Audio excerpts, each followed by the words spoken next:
Hey guys, it's Lead Moto, and today I'm doing another Alpine Stars review. I'm doing another Alpine Stars review.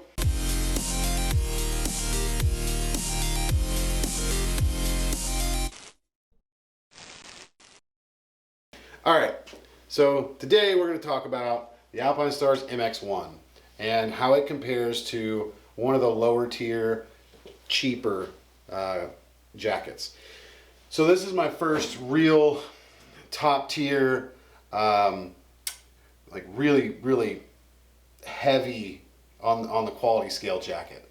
That being said, like this was my old jacket, and if you don't know the difference between good quality gear and cheap gear, we're going to talk about that today. The first thing is the armor that's in the elbows of this jacket. This is a built jacket. I was naive at one point in time. When I first started riding, jumped on Craigslist, or back then they didn't have Marketplace, got me a nice Joe Rocket textile jacket, and I don't even want to call it armored. It was just a padded jacket. And I thought it was fine until I wrecked. And if you ride, it's one of the things that's going to happen. You're going to go down. It's the nature of the beast. So you want to be protected. This jacket, the built jacket, is of that lower quality standard. And what I mean by that is this armor in the elbows, it's just padding. It's nothing really special. Inside the jacket, it can accept a thermal liner. It doesn't have any pockets for the chest plates. Your zip to your riding pants is 5 inches long. I mean, I'm not even gonna measure this in degrees because it's tiny. It can accept a back protector, so it kind of hits some of the big points, but it really lacks in a lot of the points. And one of the main points is the quality of the stitching. I had this jacket for 1 season, and this video is not going to be a gripe about how bad build quality is, but it's not good. 1 season, and this is what I get. I mean, it's a hole that goes through the whole back. If I had a back protector in there, it would fall out of this hole. That being said, I wouldn't recommend this jacket for anyone. However, I would recommend this jacket to just about anybody. No matter what kind of riding you do, if you do spirited canyon runs, if you do, the high speed mountain runs, if you're just cruising around on your sport tour, you ride a Goldwing, I don't care. This jacket will do everything you need it to do. It does have kind of an aggressive arm taper or bend or whatever you want to call it, but it's not uncomfortable. I have a one-piece suit that is almost miserable to wear. This is the top half of a two-piece suit, and we'll get to that in another video where I compare one-piece suits versus two-piece suits and the benefits and the drawbacks to both. But this is a standalone jacket, what we're talking about today, and the features and benefits that it has substantially outweighs this.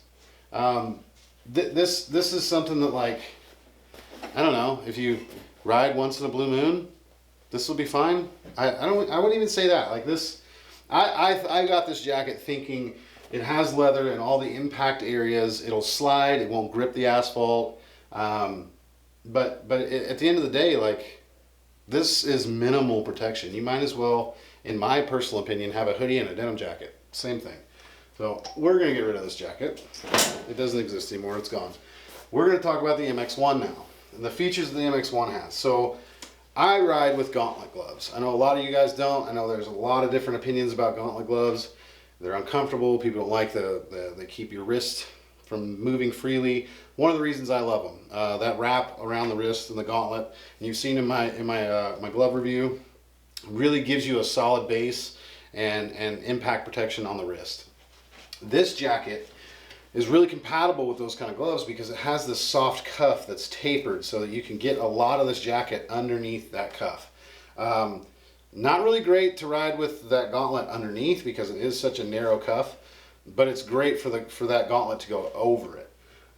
Moving up the arm, this armor does not bend as easy as that stuff that was in the built jacket. It's got a hard shell on the shoulder, on the outside, as well as a really nice hard piece of armor underneath that. Into the chest, it's got, you know, a stash pocket right here for a cell phone or a wallet or whatever you want to put in there. But what's really cool is this little tag right here. This is install protection here. Even though it has a good piece of soft foam pad on the chest, and I mean, I guess that would do something for you in a chest impact. When I wrecked, that's exactly how I hit the pavement, was chest first.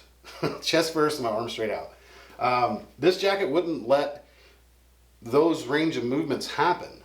It does a really good job of keeping a structure of your body locked into a position. If you hit the ground, your arms aren't going to be flailing around, they're not going to be over your head, anything like that. But you can put those hard chest plates in this jacket. It accepts almost everything that a one-piece tracksuit will accept. The same thing can be said with the back protector, and it has a 270 degree. I mean, look at that. That is substantially more zip than the Built had. This is a 270 degree two-piece suit compatible jacket. It's got a stash pocket here. It's got another stash pocket over there. Back protector, chest protector, it accepts it all.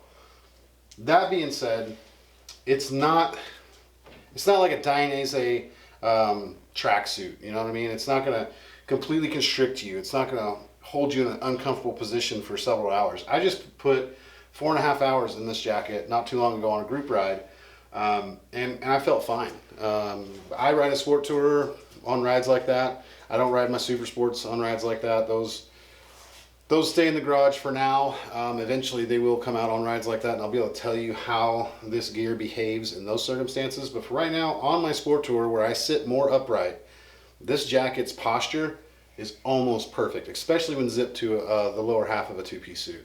It really pulls the back down. It really keeps everything nice and snug. And speaking of the back, this jacket has the infamous speed hump. And I know a lot of people think these are for safety. It's to protect your spine. Not at all. This is for aerodynamics and aerodynamics only. Actually, if you watch the mobile medics at Isle of Man, when there's a wreck, they will cut this hump out to stabilize your spine. This is not for protection at all. This is strictly for aerodynamics. So if you're not one of those guys that are out there doing, you know, speed runs, you probably don't need it. You know, like an Alpine Stars jacket that doesn't have the speed hump will be just fine for you. You don't need this unless you're really after that wind tunnel aerodynamics thing. I'm not necessarily, but I got this jacket secondhand, which I get a lot of my gear secondhand because this jacket brand new is like a $380, $400 jacket. I got this in a package deal for substantially less than that. You can find these older model jackets, which I don't know if the MX-1 is still offered, to be completely honest with you. I'm pretty sure Alpine Stars has bigger and better models out there. If you want to go out and buy a brand new jacket for several $100s, I'm not going to discourage that. If you got that kind of money, have at it. It's a great idea. You can't put a price tag on your safety in a wreck. And like I said before, if you ride, it's more than likely going to happen. It's not always what you do, it's what everybody else does. The road conditions around the next corner, etc., etc. The deer around the next corner. It's just something that happens. So if you can go out and buy one of the brand new jackets, by all means. But these older models you can find for pretty cheap on Marketplace, on Craigslist, on eBay. I mean, even stores that still have these things are trying to get rid of them for next to nothing. So if you find an MX-1, don't be discouraged. It's a phenomenal jacket, great for its purpose. It's comfortable. It's perforated, which, you know, here where I live, it gets really hot during the summer. So these perforations, that has none on the chest, which is fine because you have a windscreen in front of you. Most of us do anyway. But on the arms, this whole white panel, perforated. Along the backside, almost, you know, the whole armpit is perforated. You got a big strip on your back that's perforated. The top of the speed hump is perforated. The back of your neck is perforated. There's perforations all over this jacket, except for on the chest.